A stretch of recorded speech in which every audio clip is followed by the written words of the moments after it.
that going to be? It's going to be Tfue and Cloaksy going against NICKMERCS and HD, of course.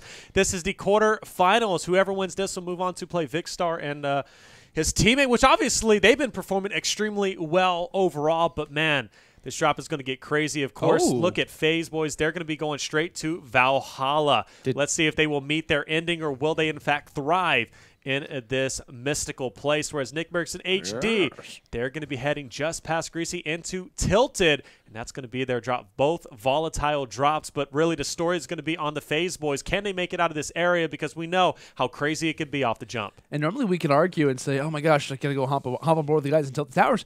You could argue coming into what is now season number 5, how important it actually is for Valhalla now. Like, this is not at all a prominent location that we would be hopping on board, but what that is now exactly the opposite. And right now, of course, trying to get as much resources as possible is Tfue, who nearly found elimination off the break. And speaking of that, I believe a knockdown did come through for NICKMERCS. At least had a few shots in the side, but still a lot of early aggression to be shown. And this is the strategy that we've seen from FaZe, right? They either go to Valhalla or go to Snobby Shores. Depending on whether whatever happens after that, they'll kind of rotate themselves either toward, an expiring location around this area. Then you have Shifty Shafts. Then you have, a number of different places to rotate toward. The western side of the map has, without question, after the update, begun to be one of the more prominent spots as well. Definitely so. Taking that high ground, we saw Tfue up there, which is extremely important whenever you're playing over here at Valhalla, because there's so many different angles you can be shot from. So you got to be careful when you're up there. But getting that high ground is really important because there's a lot of different angles you can, at least opponents can come and get you. But, man, they managed to rock it. But with that being said, only 1 kill in the hands of Tfue and Cloaksy. So they only have 2 versus the 1 on NICKMERCS' side, and still more engagements. But the rotation is where it all comes down to. And, of course, we saw them go Valhalla before, and then from there they dropped down to Snobby, which tended to be a very good rotation in general. And they came out with quite a few kills overall. But really now, watching NICKMERCS, he's already sitting at 2. HighDistortion himself still sitting at 0. But their rotation after this is going to be extremely important. But as I said, there's FaZe, Tfue, and Cloaksy. They're already rotating over towards Snobby. Will anybody be home? There should be at least one team, right? I think for the most part. There's at least one team trying to go for those weekly challenges. I mean, there's no way you're not spotting a squad over there. First of all, if anybody's actually been able to get all 7 chests in one game, I really don't know if I can trust you as a human being. I just don't know if your lobby was real or not at that point, because I can't land there for anything. I found 3, landed there 15 times. Taylor, I'm a little frustrated, but of course, they do spot a team over here, and of course, it's going to be another one eliminated. So 3 eliminations for Tfue and Cloaksy as they're going to be rotating through Snobby, probably going to be rotating back up there to Valhalla, taking those rifts and being able to fly away, and that is why it's such a prominent part of the map. It will be interesting to see, though, when Snobby's not as populated as an area, when you start to see these challenges shift, what's going to be the play? Will you still go Valhalla? Will it be popular for no reason? No, more than likely, you're going to see them probably hit Valhalla, loot up, and then immediately rift out. So it'll be cool to see where this shifts over in the next week. Of course, you're seeing a relatively close game right now, but NICKMERCS absolutely popping off, making that his 6th overall knock, 6 elimination, 7 total for the squad, of course, making that 8. Yeah, definitely looking strong. Wow, I got to tell you, is that a 6 or an 8 for Nick? I can't. That's 6. That's a 6. So total of 8, man. Like you said, that is a great start for NICKMERCS and HD, especially going against the FaZe guys. You want to try and get that lead and maintain it overall. And even though Tfue and Cloaksy, they've hit up more areas, it seems like it wasn't as fruitful as I thought it would have been. I was expecting that drop over to Valhalla would have been absolutely insane, but I guess it wasn't. Not a lot of players are going there, as I guess as the Season 5's kind of been out now for a little bit over a day now, day and a half, starting to see those players, they've seen the new areas, and now we're starting to see them regress back to Tilted and kind of Salty and retail in those areas down there. But, of course, though, NICKMERCS HD still finding engagements. I think this is the first time we've seen them actually find this many in Tilted. Typically, it's been very dim, very dry overall in terms of kills. Yeah, which is very odd to say. I mean, if we were looking at our overall perspective, coming into what is an unknown, right, season number 5, and we're saying, yeah, players aren't going to be going toward Tilted very often, I'd be saying you're absolutely crazy. Like, no one's going to toward Tilted Towers, really. And that happens to be the case. It's very, very odd. And I think for a conversion, you could probably be saying, for those who have been watching prior weeks, you could say that essentially Tilted Towers for what is week number 10 is kind of like a week number 9, a week number 8 retail row. Like, it's still a prominent area. There's still quite a bit of loot here, but regarding the overall, like, players that are going to be around this area, it's kind of like a retail row. It's not the most high-profile position. The entire bottom right side of the map is totally changed. We have 3, 4 new locations added to the map.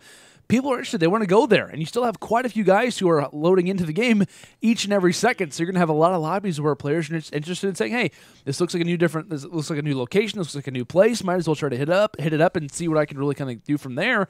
And that obviously really comes to play when it comes down to our Friday Fortnite tournaments. NICKMERCS and HD, they did clean up quite a few players here, 9 in total, and they're sitting pretty. And honestly, you could argue, like I said, in prior weeks, if this was week number 9, week number 8, they might not have survived that. It's definitely so, and that's the thing, right? It probably wouldn't have survived it, to be honest. And actually, we've seen them land tilted previously, and honestly, they didn't survive it. So the fact that they came out of that, they've obviously learned from previous tournaments, and they've been practicing together and performed exceptionally well to have a 5-kill lead going close to mid-game, at least at this point in the match overall, with a total of 38 engagements still remaining. We're seeing NICKMERCS HD looking incredibly strong. Of course, though, rotating out. Where are they going to decide to go? They could be threatening maybe Salty. Of course, they'll hit up the Dusty at some point, but looks like everybody's going to be converging overall. Tfue still finding engagements, backing up just a little bit, showing those building skills off, but there is going to be a player just below. We'll see if he can mow him down. Cloaksy, not too sure where he is going to be at in terms of Tfue, but it's not going to stop him. Mowing him down, and there it is. Look at that kill from down below. Good stuff. He's at a total of 4 and looking to make it 5. Yeah, I mean, this was a smart separation for FaZe in this instance. Cloaksy goes one way. Of course, you got that ATK. You leave Tfue by himself. He finds that rift and then drops some other players there, pretty much a whole squad. And then that manages to give them a relatively large comeback 6. But Cloaksy's taken the trip of a lifetime here as he's just going. I swear to you, I've never seen a man have more fun in his entire life than Cloaksy in that ATK. Absolutely. Does anything surpass yesterday's Season 5 launch for Cloaksy's life? I don't know. Because if he's got this ATK forever, I mean, he's been floating around for literally every round. We're seeing him in the loser semis, right? This guy just doesn't stop. Quarters, yeah. He doesn't care. He's just out here still just popping shots off, and he's going to get out, take the challenge, no problem. Not a lot of build, though, so let's see if he's aware of how many mats he's got in this situation. Literally, he's going to build up once and pretty much almost be out, but we'll see what him and Tfue could do together. Of course, drops another one, no issue there. Spots another player. Nice shots! I'm telling you, the Tommy gun transition from the pump, certainly the wave these days. Going to be looking down to Thor on him. Good night, sir, and then drops another one there, Landon. Oh, my gosh. He is just making them look like peasants when it comes down to this particular fight. What wipes away 2-3 players in that situation. Of course, does get the knockdown, so the teammates are around here, at least to some extent, and thankfully found quite a bit of wood off of at least one eliminated player. And up to a 500-plus resource at the exact same time, being just around the Dusty Divot position. It's also where we're going to see, looks like Tfue glide past, as I believe for the time being, HighDistortion getting up and close, involved rather, him and HD, or HD and NICKMERCS rather, getting up close and personal with Cloaksy for the time being, trying to fight for these kills. Cloaksy does find the successful elimination, so he does find most, if not all, of that squad, while at the same time giving the opportunity for Tfue to verse squads by himself. Let's go back to that team fight that we saw Cloaksy was in. He was just about to run out of mats. The enemy team could have built up above. We knew they had mats because from one of the players that he eliminated, he picked over 500 wood. It just comes to show high ground is so incredibly important. As soon as Cloaksy stopped fighting for that high ground because he had no mats, the enemy team, they didn't fight for it themselves. They decided to just run up the ramps blindly and try and push him at an even ground. If they would have pushed up, tried to get the high ground over Cloaksy, it could have been a much different fight, a much different scenario. So just kind of showing you guys, hey, high ground is everything, and whenever it comes over to Fortnite. So it could have been a much different story, but luckily Cloaksy does get out of it, finds his ATK. He's going to be back in it, but we're seeing FaZe boys, they started off with a deficit, but look at them now. They're starting to take away the score overall, 14-10. They're going to be up 4 total kills, as now we are reaching at least the end-game portion, 14 players alive. We'll just see how it's going to go down. It looks like the FaZe boys have found yet another victim, Cloaksy. He's going to be building up to get this high ground. He's going straight into a build fight. He is fearless. And we're talking Cloaksy in this ATK. I keep mentioning it because what he's actually doing is he's baiting players. He's hoping that they put shots on him so he can just get out, start peppering them. And at that point, you're letting your teammate Tfue know, hey, I'm getting in a gunfight. I found where the opponents are. You're using it as bait, man. When people see you in that vehicle, they think that you're an idiot. They're like, oh, this guy's not going to be able to fight. Next thing you know, you got Cloaksy popping out of this golf cart and then murdering your whole squad. So that's what we keep seeing here, back to back to back. Cloaksy with another squad swipe. Coming together right now. FaZe taking a pretty significant lead here for game 1. It's looking like a whole good time out here, Taylor. Yeah, it definitely is. Of course, the kills are going to be dwindling away, and Cloaksy is finding just about every single one. Now, he went from 4 to 8 relatively quickly. He's sitting at 8. Tfue sitting at 9. Now, we know the FaZe boys, it's very common for them to finish off with a total of 20 kills with 10 between them, and they're looking to do just that and maybe even more. Of course, it's been very quiet on NICKMERCS and HD side. We're seeing 7 and 3, so a total of 10. As NICKMERCS, you know, he's been finding a kill here or there. HD, though, it's been very quiet, very dry for him, but it looks like they need to split up, and it looks like they're doing just that. They're going to be approaching the circle, going over towards the bridge area, whereas Tfue, Cloaksy, they're just having the time of their life, like you said, Legion. They're riding in that ATK, looking for players, hoping someone pops a shot at them so they can get a kill. I will say, while we are giving credit to NICKMERCS for having several eliminations, I don't think he's found more than one since they originally left Tilted Towers. Because whenever they left there, he was already at like 6 or maybe even 7 eliminations. Of course, as another one gets found there from HD, both of them aren't really finding too many players. I mean, you could argue the rotations for this particular map haven't been stellar. And in the opposite end for FaZe, we're watching these guys take quite a bit of risk. Something that I was thinking that we were going to see come through from HD and NICKMERCS. These guys all about the super aggressive play. Going Tilted Towers, obviously in itself was a risky play, but we were seeing full 1v4 splits coming through from Tfue and Cloaksy in different spots. That's one thing that's super impressive about their overall play is their decision making and also their ability to almost get every single decision right, to know when it's good to push, to know when it's good to do certain pushes towards certain areas. And of course, speaking along the line sides of overall good decisions, HD in the spot does get fully eliminated as he will be taken down, and just like that, NICKMERCS permanent 1v2 for the rest of these 8 eliminations. And unfortunately for Nick and HD, obviously Tfue and Cloaksy following so closely there to HighDistortion. Now know they're in a 2v3, 2v4 here. At least there's going to be a full squad pushing. But the squads that they're going up against, man, seem to be pretty solid, forcing them to have to build themselves in. And Cloaksy goes down as well. So this could be very beneficial here for NICKMERCS. If they manage to squad up here on Tfue, take him out, he can narrow this deficit from 7 or 8 to maybe 4 or 5. And going into game 2, it's a pretty good setup. Yeah, it definitely is. Tfue trying to fight outside of the storm. Of course, he has the med kit. He'll be able to pop that, but his tempo to get out of the storm to match up where NICKMERCS is at is, in fact, going to be slowed down. NICKMERCS, he's not going to be slowed down, however, as there is a player just above, gets the knock, and goes for the full finish to try and close that deficit. HD went down, of course, though. He had 4 kills in his name, now sitting at a total of 8 for NICKMERCS as they're trying to close that deficit down, going into game number 2. So incredibly important to have the score at least as close as possible, as you don't want the FaZe guys to kind of run away with the score. But Cloaksy dropping is obviously a blessing in disguise. NICKMERCS now, he'll have that advantage as he's going to be searching his final circle just around Tomato for the last players. But Tfue will spot a player, getting those pop shots, taking off the shield, now eventually held. But now he's going to be shot from this side as well. So he's got to play this incredibly patiently, prioritize his engagements if he wants to try and get these last frags. But look at that, landed down to 18 health. Yeah, 18 HP. Actually does not get that mini off. I think he thought that he would have time to go for the mini.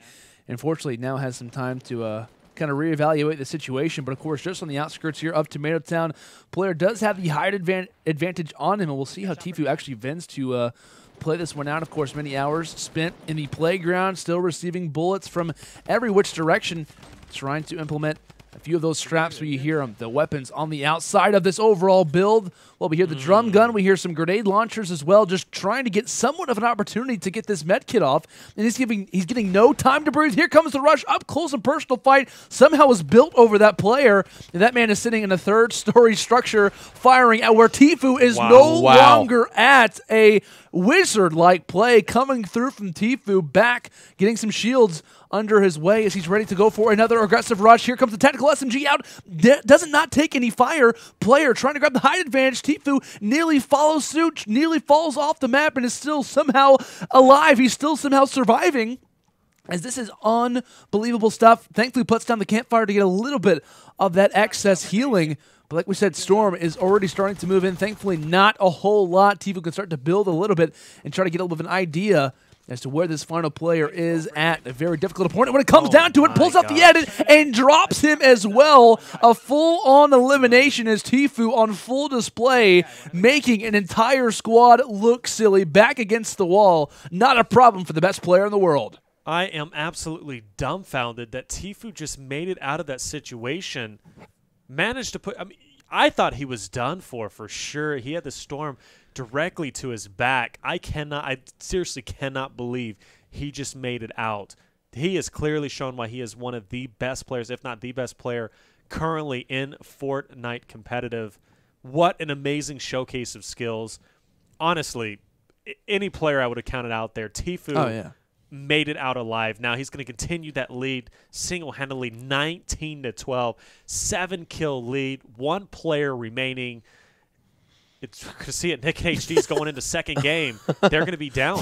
We're on a loss for words. Like after that play, I mean, lost for words, and just exactly where earlier when Nick A30 accidentally got ran over by that golf cart. But FaZe now up by 7 eliminations here against Nick. Of course, they've got 1 player remaining here for this final elimination. But what I found so interesting about that escape for Tfue is I feel like this is a huge example for all players. Like, learn your edits, learn your builds as best as possible, even the simple ones. I'm talking full L from left to right. You saw him build his way down and escape, and now Tfue manages to pop shot the last guy. Was that a hunting rifle? It was just a 1 scar shot, 65 damage, and just took him out. Oh, 1 bullet. Okay, so he just Harry Pottered. He did. So that's fine. fine. That's straight He up. just waved his wand around and was said, live. I'm Tfue, and just destroyed him. Goodbye. So that's an 8-kill lead going into game number 2. And that's obviously Significant. That's got to hurt Oh, yeah. NICKMERCS and HD, but of course it's not going to change their strategy. They're still going to hot drop, of course, go into tilted if they can. I want to say, Maybe based even off the another bus, like maybe they go retail row because that could actually work out better for them based on certain situations. I mean, if we see outskirts of Paradise Parks, like that could definitely be an opportunity where you try to counter their strategy of FaZe, right, by going instead of retail row, stealing a few of those kills, talk about challenges, overall player population of retail row, very high. Like I said, well, like Tilted Towers is nice. It's just like you have Valhalla, you have Snobby Shores to look forward to, but regardless, like, generally when it comes down to a map, you're going to see more player in Paradise. You're going to see more players in combination with that in Salty Springs. Just overall, I think you have a way better selection when it comes down to a high priority of the map. If you go toward Retail Row, Tilted, it's just like, how long do we stay here for? Do we try to rotate all the way west? Because if you rotate all the way west, then you run the opportunity of running probably away from where the initial zone's going to be at for Zone 1 or Zone 2. So, I don't know, man. I think while they probably will go toward Tilted Towers, I think it's definitely something that they should be arguing right now. Maybe we should go retail row based off the bus's location in certain situations. So I think at this point, Paradise, Lazy, or Valhalla are the 3 drops that they should go. Tilted, I wouldn't say Lazy. Lazy. If the bus They're goes feeling right spicy. over, if the bus goes right over Lazy, you talk about a massive amount of kills. A massive amount of kills. That's where TG, mind you, going back to like almost the game 1 where TG 7 eliminations just right, before came out with 7 escaping. eliminations. It's a lot. It's risky. It's very risky. I'm just talking about like rotations because like, you can go there rotation-wise, obviously, and you can find an ATK, but it's like it's where Anarchy was, right. and we all know like Anarchy. Anarchy's do great we go when toward you're playing Pleasant? with your 3 friends who never played, and you're trying to get a win by just outlasting people in the circle. Yeah, rotation. I loved Anarchy, to be honest with you. I just thought that it was just a fun play, especially whenever you didn't get any guns, and then they were all coming out of the house, and you're stuck with a 2x4 in the middle of a cornfield, 2x4. just like Summer. New pickaxe coming your way. Just a 2x4. That'd be cool, actually. That'd be amazing. Just a straight up 2x4 with like a nail in it or something. That'd be Please, Epic, give us more pickaxes. Of course, that beautiful pink pickaxe you get for ranking up. So delicious, of course. We're going to see Tfue and Cloaksy starting out with an 8 elimination lead going into this. I don't doubt a single bit they're going to go back to Valhalla. That's my favorite place on the map. There's snow there. It gives me hope that as we get closer to the winter time, we might see some more snow portions of the map here as the seasons continue to get outlanded. I would love that. Of course, we're going to see them dropping there as well, knowing that it's such a busy area. NICKMERCS and HD looking like they're just going to be headed straight for Tilted. Well, no, so they're actually going to be going for a split. HD actually looks like he's going for Valhalla, while NICKMERCS is maybe going toward Tilted Towers. I actually like this a lot. Like Not expected whatsoever from these particular 2 teams, but wow, this is very, very interesting. Like I said, NICKMERCS inside of Tilted. HD, we'll see what he can try to pull off here. Like I said, Valhalla, not an easy strategy by any means. Soloing when it comes down to this particular area, not going to be prominent. There are a lot of weapons, a lot of different little buildings that are going to make it pretty difficult to stay alive, but thankfully does find a great tack off the break, and there's going to be an early elimination found. However, no mats to his name. Nearly tries to grab a few of these off the ground, and he is cornered right now, guys. He's going to be in a corner. It's a tough situation. Already going down. Of course, he won't be picked up. NICKMERCS now last alive, trying to cover an 8-kill deficit. HD's kill, of course, I believe that player might get picked up. He might get lucky and get it to kind of bring down that deficit to 7, but All we do know is HD is officially done. NICKMERCS now trying to keep the team alive. Of course, he's going to be on the edge of this building at Tilton. Now, we've seen a lot of players do that. Fortunately for him, he doesn't get sniped. Saw HD drop relatively early, at least, or actually, I think it was Tfue back whenever they lost the tournament a little while ago to Ninja Hysteria. Tfue was just on that ledge and ended up getting sniped and getting taken out. But, man, you talk about your back against a wall. Yeah. NICKMERCS has a mountain to climb. The only thing that could possibly save him is a miracle happens and Tfue and Cloaksy go down. And that's such an unfortunate situation right there for HD, right? Because he obviously has an initial elimination comes through, finds a decent weapon off the break. I mean, you can't argue with a great tack. It's better than a hunting rifle. It's better than a pistol. It's obviously a very solid weapon to find, especially considering it is kind of an overall random drop that you're going to find. I think, too, and it's obviously hard to predict because, of course, we can't always hear the game sound when it comes into his perspective as the nice little shot from the corner comes through from NICKMERCS. But, like, he tried to go for some resources. You can see he was kind of doubting himself. He wasn't really fully sure what to commit to. Does he try to, initialize himself, try to go for a few, whipping shots, or does he try to build up on resources? I think in that situation, though, he definitely kind of found himself in an awkward corner. And I think once players start to play Season 5 more, once they start to visit Valhalla more, they're going to realize what spots they should be going toward if they're in a 1v2 situation. We talked about NICKMERCS. He knows the towers like the back of his hands. Reason why is because he's played it for almost over a year now. Valhalla, it's a new spot. Like, coming in toward that particular area, you're just hoping you land on top of the mountain because we talk about how difficult it is to land in that particular spot sometimes, considering the bus location and whatnot. So I think if this was maybe a few weeks down the line, a much different situation for HD, but also a little bit of scatterbrain play. Definitely not kind of in his element when it came down to his back against the wall, not really knowing what fully to do, and doesn't commit on either, and obviously ends up dropping. Yeah, he ends up getting taken out. He does land there pretty almost direct center, and unfortunately for him, that team split up. Seemed like there were actually 2 squads that landed there as well. Going into it, you're going to be running into that many squads at the least. Man, you're talking 2, especially with such a new area and being so close to Snobby at that point. A lot of teams are starting to pick up, man. If I want kills, I need to go towards these challenge areas. Of course, they do. Unfortunately for HD, he does get taken out early, but of course, it's going to put an interesting spin on the game if NICKMERCS is able to rally a comeback. Smart move, though, from FaZe, pushing into Tilted to ensure that it's going to be a little bit more difficult to come back from a 6-kill deficit if you've constantly got them trying to push into your presence. Yeah, and with that being said, there it is. Nick is going to go down, and what a loser bracket run, but that is going to be it. NICKMERCS and HD are now out of the tournament. FaZe will be moving forward to the semifinal match. Of course, they'll be playing against Vikkstar and Triceps, a team that has made it far in this tournament, and a team that we didn't. Obviously, Vikkstar, we know. Triceps, though, coming into it, proved to be a very good player, at least overall so far. But, of course, going against a powerhouse team of FaZe. And, of course, once that match is done, we'll go into losers finals to see who's going to win between FaZe and 100.